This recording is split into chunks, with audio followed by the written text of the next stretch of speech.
ومولانا محمد اللهم صل على سيدنا ومولانا محمد وعلى آله وصحبه وبارك وسلم. ناظرین حضرات، یہ کتاب ہم نے اپنی طرف سے پوری کوشش کی ہے کہ لفظ بلفظ کشف المحجوب میں جو لکھا ہے اسے آپ کے سامنے پیش کیا جائے، مگر پھر بھی ہم سے کوئی بھول ہوئی ہو تو داتا صاحب سے معافی چاہتے ہیں اور آپ سے درخواست کرتے ہیں کہ جہاں کوئی بات سمجھ میں نہ آ رہی ہو تو اسے آپ کشف المحجوب سے کتاب سے ملا کر صحیح معنی پتہ کر سکتے ہیں تاکہ آپ کو صحیح معلومات مل سکیں. ہم سب کو اللہ اپنے حبیب صلی اللہ علیہ وسلم کا صدقے توفیق دے کہ ہم صحیح علم حاصل کریں اور اس پر چل کر معرفت الہی حاصل کریں. اللہ تعالی ہم سب کا حامی و ناصر اور مدد کرنے والا ہے. بے شک وہی ذات ہے جس نے ہمیں پیدا کیا اور وہی ہمیں اپنی طرف لوٹانے والا ہے. 11واں کشف حجاب بسلسلہ سما اور اس کے اقسام و انواع. اعوذ باللہ من الشیطان الرجیم. بسم اللہ الرحمن الرحیم. اللہم صلی علی سیدنا و مولانا محمد وعلی آل سیدنا و مولانا محمد وبارک وسلم. 11واں کشف حجاب بسلسلہ سما اور اس کے اقسام و انواع. ثبوت سما. اے عزیز، خدا آپ کو سعادت مند بنائے. آپ کو معلوم ہونا چاہیے کہ علم حاصل کرنے کے 5 ذرائع ہیں جنہیں حواس خمسہ کہا جاتا ہے: سننا، دیکھنا، چکھنا، سونگھنا، چھونا. انسان ہر قسم کا علم ان میں سے کسی ایک ذریعہ سے حاصل کر لیتا ہے. مثلاً آوازوں کا علم قوت سماعت سے ہوتا ہے. دیکھنے کی صلاحیت آنکھ میں ہے. میٹھے کڑوے کا فرق زبان سے ہوتا ہے، یعنی اچھی بری بو کا پتہ ناک سے لگتا ہے. اور کسی چیز کی سختی و نرمی، گرمی و سردی وغیرہ قوت حس یا لمس یعنی چھونے سے معلوم ہوتی ہے. ان میں سے قوت حس یا لمس پورے بدن میں پھیلی ہوئی ہے اور باقی حواس یا ذرائع خاص مقام سے متعلق ہیں. کیونکہ انسان آنکھ کے بغیر دیکھ نہیں سکتا، کان کے علاوہ سن نہیں سکتا، زبان اور تالو کے سوا چکھ نہیں سکتا، اور ناک نہ ہو تو سونگھ نہیں سکتا. کسی حد تک یہ کہنا جائز ہے کہ ہر ایک حس سارے جسم میں پھیلی ہوئی ہے. جس طرح سانپ دیکھنے سے پورا جسم محتاط ہو جاتا ہے اور خوش الحانی سننے سے پورا جسم لطف اندوز ہوتا ہے، مگر معتزلہ کے نزدیک ہر ایک حس کا خاص مقام ہے. تاہم قوت حس یا لمس کی تردید ہو جاتی ہے کیونکہ یہ پورے بدن میں پھیلی ہوئی ہے. جس طرح ایک قوت پورے جسم میں پھیلی ہوئی ہے تو دوسری بھی اسی طرح سارے جسم میں پھیلی ہوئی ہو سکتی ہے، جیسا کہ اشارتاً پہلے ذکر کیا گیا ہے. مگر یہاں اس کی تفصیل مطلوب نہیں، صرف تحقیق مقصود تھی. قوت سماعت کے علاوہ دیگر 4 حواس یعنی ندارت عالم کو دیکھنا، خوشبو کو سونگھنا، عمدہ نعمتوں کو چکھنا اور نرم و گرم کو چھونا عقل کے لیے رہنما بن سکتے ہیں، اور یہ رہنمائی خدا کی طرف سے ہوتی ہے کیونکہ ان حواس کی بدولت عقل نے یہ معلوم کیا کہ مشاہدہ کرنے سے یہ عالم حادث معلوم ہوتا ہے. خالق کائنات پر قدیم اور لامتناہی ہے، جبکہ عالم حادث اور متناہی ہے.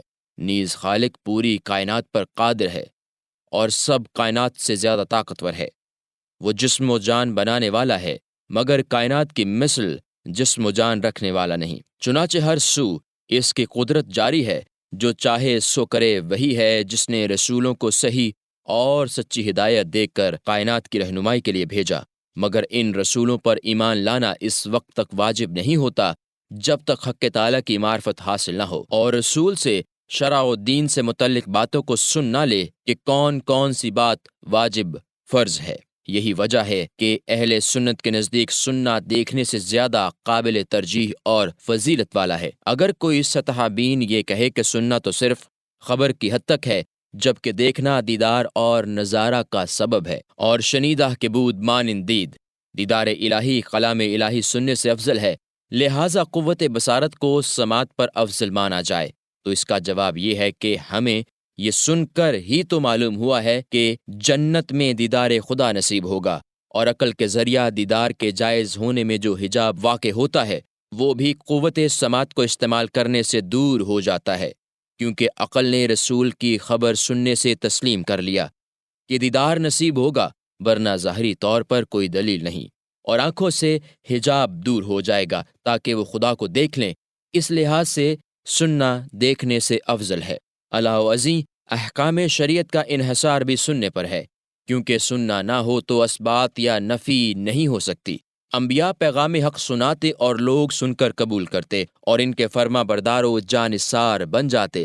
معجزہ دکھانے کے لیے بھی اس کی حقیقت بتائی جاتی ہے، اور لوگ سن کر حقیقت دیکھنے کی تمنا کرتے۔ ان دلائل کے باوجود اگر کوئی سننے یعنی سماع کی فضیلت سے انکار کرتا ہے تو اسرار شریعت اور حقائق کا انکار کرتا ہے، اور سماع کے معاملہ میں وہ عمدن غفلت برتتا ہے اور اس کی حقیقت پوشیدہ رکھتا ہے۔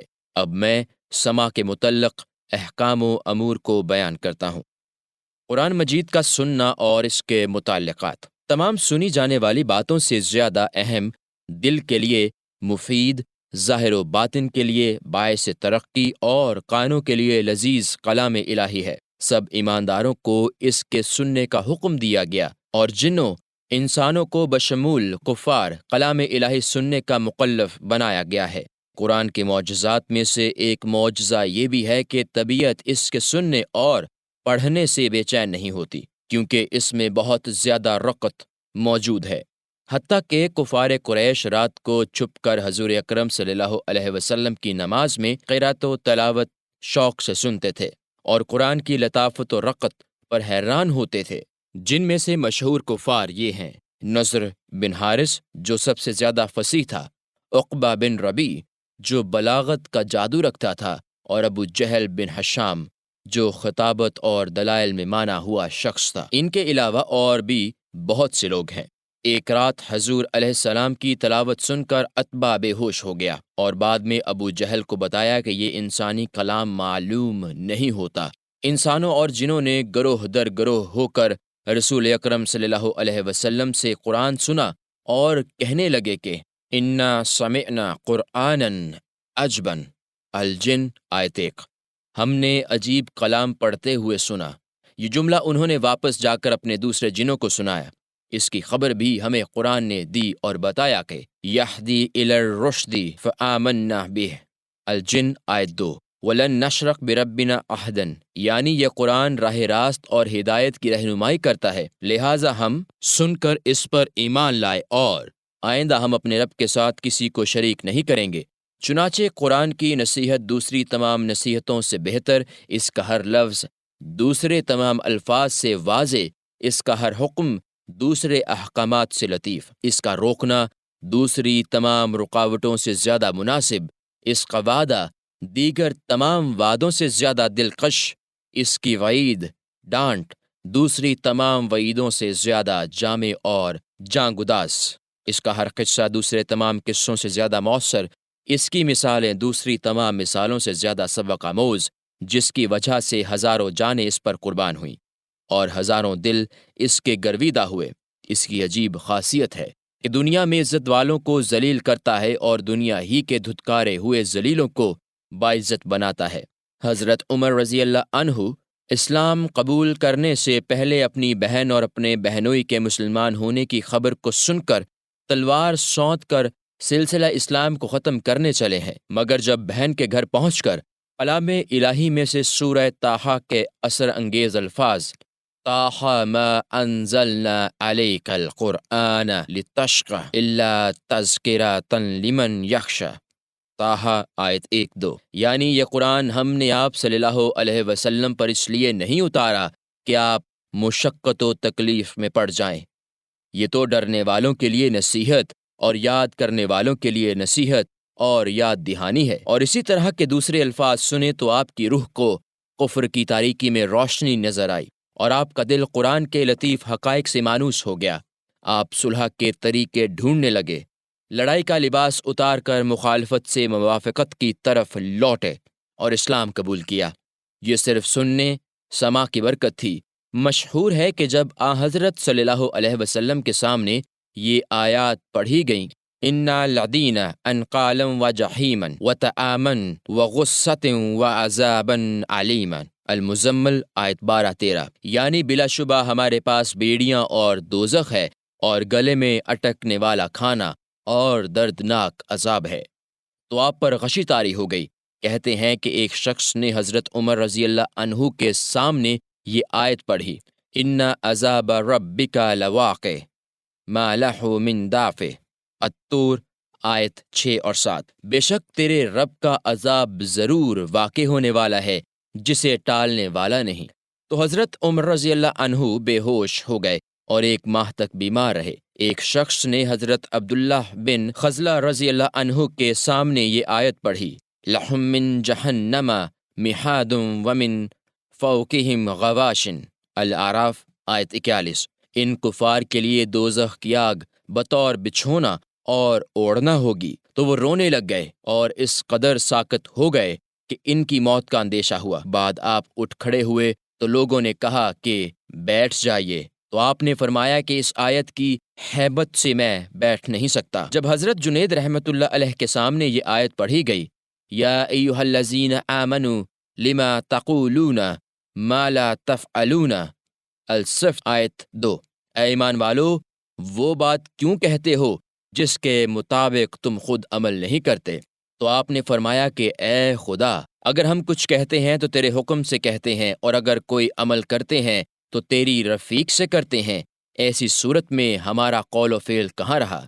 حضرت شبلی رحمت اللہ علیہ کے متعلق مشہور ہے کہ جب آپ کے سامنے یہ آیت پڑھی گئی، وَاذْكُرْ رَبَّكَ إِذَا نَسِيتَ، الکہف آیت 24، جب تو غافل ہو جائے تو خدا کو یاد کیا کر، تو آپ نے فرمایا کہ ذکر کی شرط بھول جانا ہے، جبکہ سارا عالم اس کی یاد میں محو ہے، مگر انسان بھولا ہی رہتا ہے۔ یہ کہہ کر آپ بے ہوش ہو گئے۔ جب ہوش میں آئے تو کہا کہ اس دل پر تعجب ہے جو کلام الہی سن کر اپنی جگہ قائم رہے، اور اس جان پر حیرانی ہے جو کلام خدا سن کر جسم سے نہ نکلے۔ ایک شیخ فرماتے ہیں کہ ایک دفعہ میں نے کلام الہی میں سے یہ آیت پڑھی، وَاتَّقُوا يَوْمًا تُرْجَعُونَ فِيهِ إِلَيْهِ اللَّهِ، البقرہ 281، اس دن سے ڈرو جس دن تم خدا کی طرف لوٹائے جاؤ گے۔ تو حاطف نے آواز دی کہ آہستہ پڑھو، اس کی حیبیت سے 4 جن فوت ہو گئے۔ ایک درویش نے بتایا کہ میں نے 10 سال سے نماز میں پڑھنے کے علاوہ نہ تو قرآن خود پڑھا اور نہ دوسروں سے سنا۔ لوگوں نے پوچھا کیوں؟ فرمایا کہ اس اندیشہ سے کہ پڑھنے یا سننے سے اس پر عمل کرنا ضروری ہوگا اور حجت پوری ہو جائے گی۔ ایک دفعہ میں نے حضرت شیخ ابو العباس شقانی رحمۃ اللہ علیہ کو یہ آیت پڑھتے ہوئے پایا، ضرب اللہ مثلا عبدا مملوقا لا يقدر على شيء، النحل آیت 75، اللہ تعالیٰ نے ایک ایسے غلام کی مثال دی ہے جو کسی دوسرے کا مملوک ہے اور بذات خود کسی کام کرنے کا مختار نہیں۔ تلاوت کے ساتھ ساتھ آپ رو رہے تھے، حتیٰ کہ میں نے انہیں فوت شدہ خیال کیا۔ میں نے عرض کیا کہ حضرت یہ کیا معاملہ ہے؟ انہوں نے جواب دیا کہ تقریباً 11 سال سے میں صرف یہاں تک تلاوت کرتا ہوں، آگے نہیں پڑھ سکتا اور بڑھ سکتا۔ میں نے حضرت ابو العباس سے پوچھا کہ آپ روزانہ کتنا قرآن پڑھتے ہیں؟ انہوں نے فرمایا کہ آج سے 14 سال پہلے تو ایک رات دن میں 2 قرآن ختم کرتا تھا، مگر بعد میں آج تک صرف سورہ انفال تک پہنچا ہوں۔ ایک دفعہ حضرت ابو العباس نے ایک قاری سے تلاوت کرنے کو کہا، سو اس نے یہ آیت پڑھی، یا ایھا العزیز مسانا واہلنا الضر وجئنا ببضاعۃ مزجاۃ، یوسف آیت 88، اے عزیز مصر، ہمیں اور ہمارے اہل و عیال کو فاقہ کی سخت تکلیف ہے اور ہمارے پاس سرمایہ بہت تھوڑا ہے۔ آپ نے فرمایا اور پڑھ، تو قاری نے پڑھا، قالوا ان یسرق فقد سرق اخ لہ من قبل، یوسف آیت 77۔ کہنے لگے اگر اس نے چوری کی ہے تو اس سے پہلے اس کے بھائی نے بھی چوری کی تھی۔ آپ نے پڑھنے کا حکم دیا تو اس نے پڑھا، لتصرب علیکم اليوم یغفر اللہ لکم، یوسف آیت 92۔ آج کے دن تم پر کوئی ملازمت نہیں، خدا تمہیں معاف فرمائے۔ اس کے بعد حضرت ابو العباس نے یوں دعا کی کہ اے خدا، میں ظلم میں برادران یوسف علیہ السلام سے بڑھ کر ہوں، تو لطف و کرم میں یوسف علیہ السلام سے بڑھ کر ہے، میرے ساتھ وہ سلوک کر جو حضرت علیہ السلام نے اپنے ظالم بھائیوں کے ساتھ کیا۔ ان تمام باتوں کے باوجود متقی و گناہگار تمام مسلمان قرآن سننے کے لیے متکلف ہیں، جیسا کہ حکم حق تعالی ہے، وَإِذَا قُرِّئَ الْقُرْآنُ فَاسْتَمِعُوا لَهُ وَأَنصِتُوا لَعَلَّكُمْ تُرْحَمُونَ۔ الانفال آیت 204۔ جس وقت قرآن پڑھا جائے تو آپ اسے سنیں اور خاموش رہیں تاکہ تم پر رحمت حقہ نزول ہو۔ اس سے سماع قرآن کا بہر صورت حکم ہے، خواہ قاری کسی طرح پڑھ رہا ہو۔ علاوہ ازیں فرمایا فَبَشِّرْ عِبَادِ الَّذِينَ يَسْتَمِعُونَ الْقَوْلَ فَيَتَّبِعُونَ أَحْسَنَهُ۔ الزمر آیت 17 اور 18۔ میرے ان بندوں کو خوشخبری دے دیجئے جو قرآن سننے کے بعد اس بہتر کلام کی پیروی کرتے ہیں، یعنی اس کے احکام پر عمل کرتے ہیں۔ نیز فرمایا الذین اذا ذکر اللہ وجلت قلوبہم۔ الانفال آیت 2۔ کئی لوگ ایسے بھی ہیں کہ جب ان کے سامنے خدا کا ذکر کیا جائے تو ان کے دل خوف الہی سے کانپ اٹھتے ہیں۔ اور الذین آمنوا وتطمئن قلوبہم بذکر اللہ الا بذکر اللہ تطمئن القلوب۔ الرعد آیت 28۔ ایسے لوگ بھی موجود ہیں جو ایمان لائے اور ان کے دل خدا کے ذکر سے مطمئن ہو جاتے ہیں، اور حقیقت یہ بھی ہے کہ خدا کے ذکر سے دلوں کو اطمینان حاصل ہوتا ہے۔ اس طرح کی بہت سی آیات ہیں جو اس حقیقت کی تائید کرتی ہیں کہ اس کے برعکس ان لوگوں کی بدبختی کا ذکر بھی کیا جو قرآن سنتے ہیں مگر ان کے دل مطمئن نہیں ہوئے، بلکہ فرمایا ختم اللہ علی قلوبہم وعلی سمعہم وعلی ابصارہم غشاوۃ۔ البقرہ آیت 7۔ اللہ نے ان کے دلوں پر مہر لگا دی اور ان کے کانوں اور ان کی آنکھوں پر پردے پڑے ہوئے ہیں، یعنی کافروں کے تمام وہ ذرائع جن سے ہدایت حاصل ہو سکتی تھی بند کر دیے گئے۔ اور فرمایا کہ قیامت میں دوزخی کہیں گے کہ لو كنا نسمع او نعقل ما كنا فی اصحاب السعیر۔ الملک آیت 10۔ اگر ہم حق کی بات کو سنتے یا اس کو سمجھتے تو ہم دوزخ میں گرفتار نہ ہوتے۔ فرمایا وَمِنْهُمْ مَنْ يَسْتَمِعُ إِلَيْكَ وَجَعَلْنَا عَلَىٰ قُلُوبِهِمْ أَكِنَّةً أَن يَفْقَهُوهُ وَفِي آذَانِهِمْ وَقْرًا۔ الانعام آیت 25۔ ان میں سے کچھ لوگ ایسے ہیں جو آپ کی باتوں کو سنتے ہیں، حالانکہ ان کے دلوں پر ہم نے پردے ڈال دیے ہیں تاکہ وہ اس کلام حق کو سمجھ ہی نہ سکیں، اور ان کے کانوں میں پہرا پن رکھ دیا ہے۔ فرمایا وَلَا تَكُونُوا كَالَّذِينَ قَالُوا سَمِعْنَا وَهُمْ لَا يَسْمَعُونَ۔ الانفال آیت 21۔ اور ان لوگوں کی طرح نہ بنو جو زبان سے تو کہتے ہیں کہ ہم نے سن لیا، اور حقیقت یہ ہے کہ وہ کچھ بھی نہیں سنتے۔ ان کے علاوہ کتاب الہی میں بہت سی آیات ہیں جو سماع قرآن کی حقیقت کو واضح کرتی ہیں۔ نبی کریم صلی اللہ علیہ وسلم سے روایت ہے کہ آپ نے ایک دفعہ حضرت عبداللہ بن مسعود رضی اللہ عنہ سے فرمایا اقرأ علی فقال انا اقرأ علیک وعلیک انزل فقال علیہ السلام انی احب ان اسمع من غیرہ، کہ تم مجھے کچھ پڑھ کر قرآن سنا۔ انہوں نے کہا یا رسول اللہ، میں آپ کو پڑھ کر سناؤں حالانکہ یہ قرآن آپ پر نازل ہوا ہے؟ آپ صلی اللہ علیہ وسلم نے فرمایا کہ میں دوسروں سے قرآن سننا پسند کرتا ہوں۔ یہ بات اس کا واضح ثبوت ہے کہ سننے والا قاری کی نسبت زیادہ کامل ہوتا ہے، کیونکہ پڑھنے والا سوچ سمجھ کر یا بے سوچے سمجھے دونوں طرح پڑھتا ہے، مگر سننے والا سوچ سمجھ کر سنتا ہے، کیونکہ بولنے میں کسی حد تک تکبر پایا جاتا ہے اور سننے میں تواضع ظاہر ہوتی ہے۔ نبی کریم صلی اللہ علیہ وسلم نے فرمایا کہ سورہ ہود نے مجھے بوڑھا کر دیا، کیونکہ اس کے آخر میں یہ آیت ہے فَاسْتَقِمْ كَمَا أُمِرْتَ، جس طرح آپ کو حکم دیا گیا اس پر ثابت قدم رہیے۔ حقیقت یہ ہے کہ انسان امر الہی پر قائم رہنے سے عاجز ہے، کیونکہ بندہ توفیق حق کے بغیر کچھ نہیں کر سکتا۔ چنانچہ جب آپ کو استقامت کا حکم ملا تو آپ نے فرمایا کہ یہ کیسے ممکن ہوگا کہ میں اللہ تعالیٰ کے احکام کو پوری طرح بجا لاؤں۔ دلی اضطراب کی وجہ سے آپ کمزور ہو گئے، رنج میں اضافہ ہوتا گیا، حتیٰ کہ ایک دن کھڑے ہونے کے لیے زمین پر ہاتھ ٹیک کر سہارا لیا۔ حضرت ابوبکر صدیق رضی اللہ عنہ نے عرض کیا، حضرت یہ کیا حال ہے؟ آپ تو ابھی جوان اور صحت مند ہیں۔ فرمایا، سورہ ہود نے مجھے بوڑھا کر دیا، یعنی استقامت کے حکم سے میری ہمت کمزور ہو گئی۔ حضرت ابو سعید خدری رضی اللہ عنہ سے روایت ہے کہ میں ضعفائے مہاجرین کی جماعت میں بیٹھا تھا جو پردہ پوشی کے لیے ایک دوسرے کے معاون تھے۔ قاری قرآن پڑھنے لگا اور رسول خدا اچانک ہمارے سروں پر آ کر کھڑے ہو گئے۔ قاری آپ کو دیکھ کر خاموش ہو گیا۔ آپ صلی اللہ علیہ وسلم نے سلام کے بعد پوچھا کہ تم کیا کر رہے تھے؟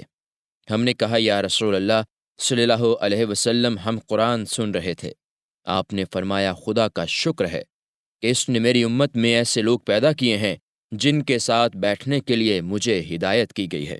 پھر آپ ہمارے درمیان گھل مل کر بیٹھ گئے۔ آپ نے ہاتھ کے اشارہ سے حلقہ باندھ کر بیٹھنے کا فرمایا، جس کے بعد ہمارے اور رسول کے درمیان کوئی ظاہری امتیاز نہیں تھا، گویا ہم سب مفلس مہاجرین تھے۔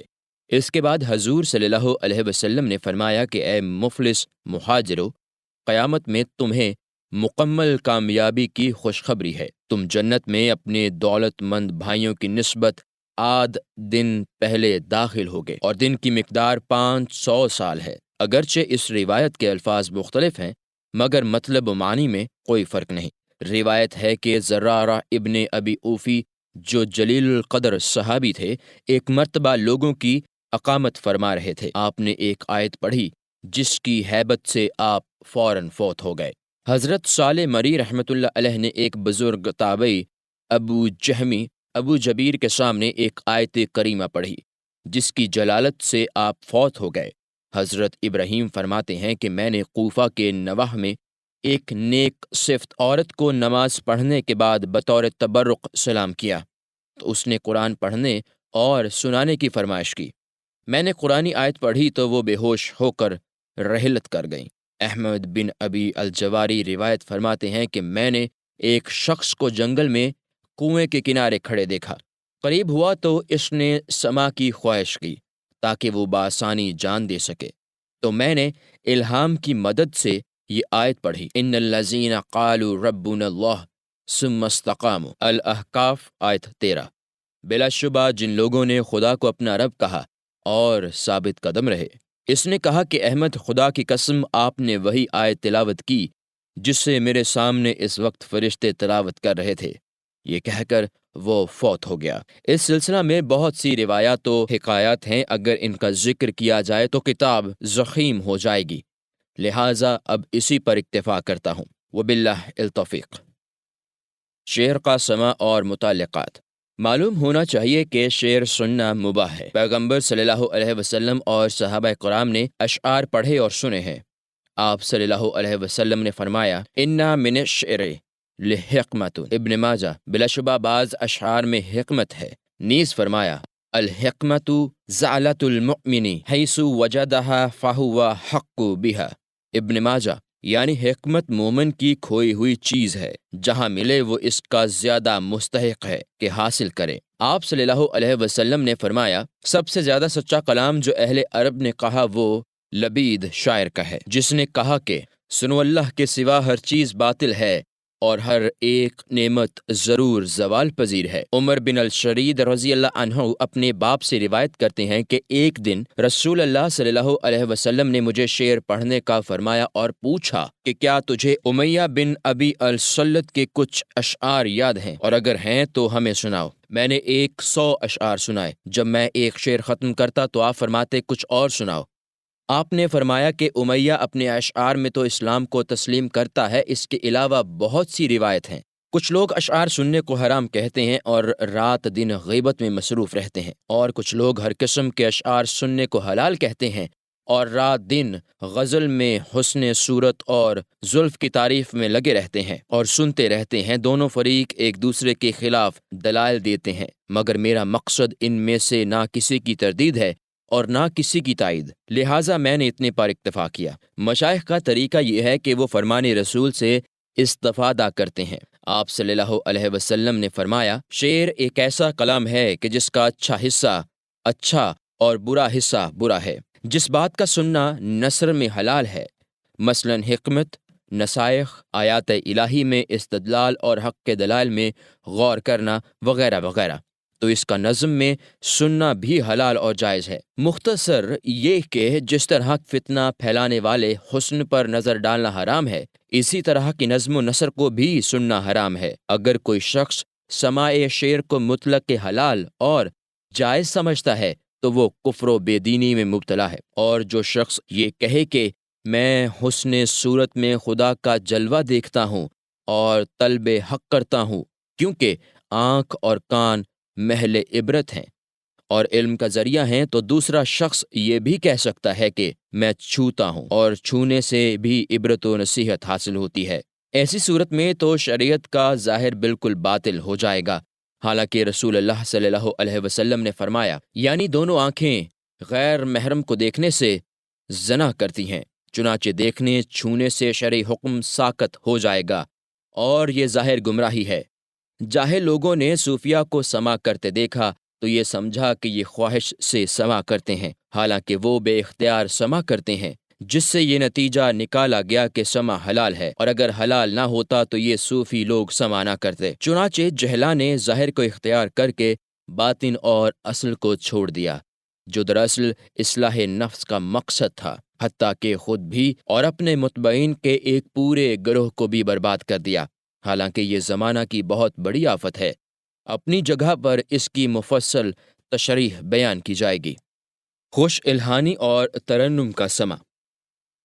رسول اللہ صلی اللہ علیہ وسلم نے فرمایا کہ زینوا اصواتکم بالقرآن، دارمی، قرآن پڑھنے میں اپنی آوازوں کو سنوارو۔ خدا تعالیٰ فرماتا ہے، یزید فی الخلق ما یشاء، فاطر آیت 1، وہ پیدائش میں جو چاہتا ہے زیادہ کرتا ہے۔ مفسرین کے مطابق اس سے مراد بہتر آواز اور ترنم ہے۔ نیز پیغمبر علیہ الصلاۃ والسلام نے فرمایا، جو شخص داؤد علیہ السلام کی آواز سننا چاہتا ہے وہ حضرت ابو موسیٰ اشعری کی آواز سنے۔ احادیث میں ہے کہ بہشت میں جنتیوں کو بھی سما حاصل ہوگا، جس کا ذریعہ مختلف درختوں سے مختلف سریلی آوازیں ہیں جو جنت میں نکلیں گی۔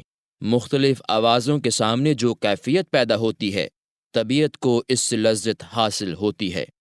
اس قسم کا سما حیوانوں اور انسانوں میں عام ہے، اس لیے کہ روح ایک لطیف چیز ہے اور آواز میں بھی ایک قسم کی لطافت ہے۔ جب ارواح ان کی آوازوں کو سنتی ہیں تو ہم جنسوں کی طرف مائل ہو جاتی ہیں۔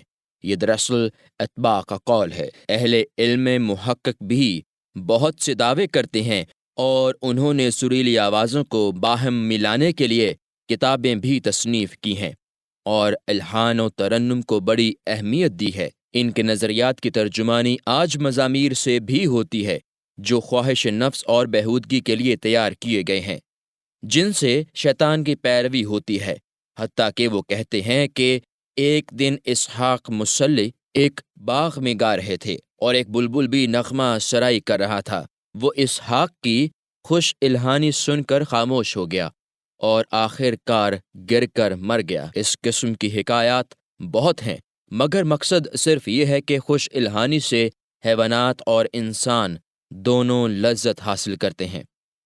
حضرت ابراہیم خواص رحمۃ اللہ علیہ فرماتے ہیں کہ میں ایک عربی سردار کے ہاں پہنچا تو ایک حبشی غلام کو بیڑیوں اور زنجیروں میں قید دیکھا جو خیمہ کے دروازے پر دھوپ میں پڑا ہوا تھا۔ میں نے ازراہ شفقت سفارش کا ارادہ کیا۔ عرب کے دوستوں کے مطابق امیر مہمان کے ساتھ کھانا کھاتا ہے، تو جب کھانے کا وقت آیا میں نے امیر کے ساتھ کھانا کھانے سے انکار کر دیا، جو عربوں کے نزدیک بہت نامناسب بات ہے کہ کوئی شخص مہمان ہوتے ہوئے کھانا نہ کھائے۔ انہوں نے پوچھا کہ کیا وجہ ہے، جبکہ ہم سب آپ کی خدمت کے لیے حاضر ہیں۔ میں نے جواب دیا کہ سب کچھ صحیح ہے، مگر اس غلام کو میری خدمت کے لیے مقرر کر دیں۔ امیر نے کہا آپ پہلے اس کا جرم معلوم کر لیں پھر اسے چھڑائیں۔ تو میں نے پوچھا، اس نے کہا یہ غلام خودی خواں اور خوش الہان ہے، میں نے اسے اونٹ دے کر اپنی زمین سے غلہ لانے کو کہا، اس نے ان پر 2 گنا بوجھ لا دیا اور خودی خوانی سے ان کو مست کر کے دوڑاتا رہا، حتیٰ کہ وہ پہنچنے پر ایک ایک 2 کر کے سب ہلاک ہو گئے۔ حضرت ابراہیم فرماتے ہیں کہ مجھے سخت حیرانی ہوئی۔ میں نے کہا کہ آپ کی شرافت کے پیش نظر یہ سب کچھ سچ مانتا ہوں، مگر دلیل چاہیے۔ اسی دوران اونٹ پانی پینے کے لیے کنویں پر لائے گئے۔ امیر نے شتربانوں سے پوچھا کہ اونٹ کتنے دن کے پیاسے ہیں؟ جواب ملا 3 دن سے۔ پھر اس نے غلام کو حدیث خوانی کرنے کو کہا تو اونٹ پانی پینا بھول کر حدیث سننے میں مست اور مگن ہو گئے، اور پانی کو کسی اونٹ نے منہ نہ لگایا، یہاں تک کہ اچانک ایک ایک کر کے سب بھاگ گئے، اور جنگل میں اس کے بعد امیر نے غلام کو زنجیروں سے رہا کر کے میرے سپرد کر دیا۔ یہ حقیقت ہے کہ اونٹ اور گدھا گانا سننے سے مست ہو جاتا ہے، مگر خراسان میں تو شکار کا یہ طریقہ ہے کہ شکاری تشت بجا کر اور گا کر ہرن کو مست بنا دیتے ہیں، اور وہ اپنی جگہ پر کھڑا رہ جاتا ہے، جسے بآسانی شکار کر لیا جاتا ہے۔ ہندوستان میں بھی کہیں کہیں یہی طریقہ ہے، جس سے ہرن کی آنکھیں تک بند ہو جاتی ہیں۔ اسی طرح چھوٹے بچوں کو لوری سے نیند آ جاتی ہے۔ طبیب ایسے بچوں کے متعلق بتاتے ہیں کہ وہ بڑا ہو کر عقل مند ہوگا۔ عجم کے ایک بادشاہ کی وفات پر اس کے 2 سالہ بچہ کا معائنہ بھی حکیم بزر جمحیر کی ہدایت کے مطابق خوش الہانی اور گانے سے کیا گیا، جس کی وجہ سے وہ بچہ حرکت کرنے لگا اور ہاتھ پاؤں مارنے لگا۔ تب بزر جمحیر نے کہا، اس بچہ سے بھلائی کی امید کی جا سکتی ہے۔ غرض کے خوش الہانی اور سریلی آواز کی تاثیر عقل مندوں کے نزدیک اس قدر مسلم ہے جس کی دلیل کی ضرورت نہیں۔ اس کے برعکس جو شخص سریلی آواز اور خوش الہانی کو بیکار سمجھتا ہے اور بے اثر جانتا ہے، وہ یا تو جھوٹ بولتا ہے اور نفاق اختیار کرتا ہے، یا وہ حس ہی نہیں رکھتا جس سے وہ استفادہ کر سکے۔ وہ انسان اور صوفیوں کے طبقہ سے باہر ہے۔ جو گروہ اس سے روکتا ہے وہ حکم الہی کا پاس کرتا ہے۔ فقہا اس بات پر متفق ہیں کہ اگر کھیل کود کے اسباب نہ ہوں اور سماج سے دل میں بدکاری کا خیال پیدا نہ ہو تو اس کا سننا مباح ہے، جس کے متعلق بہت سی احادیث ہیں۔ چنانچہ حضرت عائشہ صدیقہ رضی اللہ عنہما فرماتی ہیں کہ میرے پاس ایک لونڈی تھی جو گا رہی تھی۔ اتنے میں حضرت عمر رضی اللہ عنہ نے اندر آنے کی اجازت طلب کی۔ جب اس لونڈی کو ان کے آنے کا علم ہوا تو وہ خاموش ہو گئی اور بھاگ گئی۔ جب حضرت عمر رضی اللہ عنہ داخل ہوئے تو رسول کریم صلی اللہ علیہ وسلم نے تبسم فرمایا۔ حضرت عمر نے آپ صلی اللہ علیہ وسلم سے دریافت فرمایا کہ یا رسول اللہ صلی اللہ علیہ وسلم، آپ تبسم کیوں فرما رہے ہیں؟ آپ صلی اللہ علیہ وسلم نے فرمایا کہ ہماری ایک لونڈی کچھ گا رہی تھی، جب اس نے تمہاری آواز سنی تو بھاگ گئی۔ حضرت عمر رضی اللہ عنہ نے عرض کیا کہ جب تک میں وہ بات نہ سن لوں جو آپ صلی اللہ علیہ وسلم سن رہے تھے تو میں یہاں سے نہیں ٹلوں گا۔ چنانچہ رسول اللہ صلی اللہ علیہ وسلم نے اس لونڈی کو بلوایا تو وہ گانے لگی اور آپ صلی اللہ علیہ وسلم سنتے رہے۔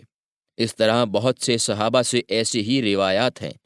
شیخ عبد الرحمن سلمہ رحمۃ اللہ علیہ نے ان سب کو اپنی کتاب السماع میں جمع کر دیا ہے اور ان کے جواز کا فیصلہ دیا ہے، مگر مشائخ صوفیہ کی مراد سماع سے اباحت فقہی نہیں کہ جس پر عمل کرنا نہ کرنا دونوں برابر ہوں، بلکہ ان کی مراد اس سے وہ اباحت ہے جس سے اعمال میں فوائد حاصل ہوں۔ ویسے صرف مباح کا خیال کرنا اور پیروی کرنا عوام کالانعام کا کام ہے۔ سمجھدار لوگوں کو ایسے کام کرنا چاہیے جن سے فوائد دارین حاصل ہوں۔ ایک دفعہ مرو میں ائمہ اہل حدیث میں سے ایک مشہور امام نے مجھ سے کہا کہ میں نے سماع کو مباح ثابت کرنے کے لیے ایک کتاب لکھی ہے، تو میں نے کہا کہ دین میں ایک بہت بڑی مصیبت پیدا ہو گئی، کیونکہ اس طرح آپ نے ایک لہو و لعب کو جو تمام برائیوں کی جڑ ہے حلال کر دیا۔ تو انہوں نے کہا اگر آپ اسے حلال نہیں سمجھتے تو خود سماع کیوں کرتے ہیں؟ میں نے جواب دیا کہ اس کا حکم کئی وجود پر ہے، ایک چیز پر کوئی قطعی فیصلہ نہیں کرنا چاہیے، کیونکہ اگر اس کی تاثیر دل میں بہتر اثر کرتی ہے تو یہ حلال ہے، اور اگر حرام کی طرف مائل ہونے کا سبب ہے تو حرام ہے۔ اگر مباح اثر ہے تو سماع بھی مباح ہے۔ خلاصہ یہ ہے کہ جس چیز کا ظاہری معاملہ فسق پر ہے اور باطنی طور پر اس کی تاثیر مختلف طریقوں پر ہے تو ایسی چیزوں پر کوئی ایک حکم لگانا محال اور نامناسب ہے۔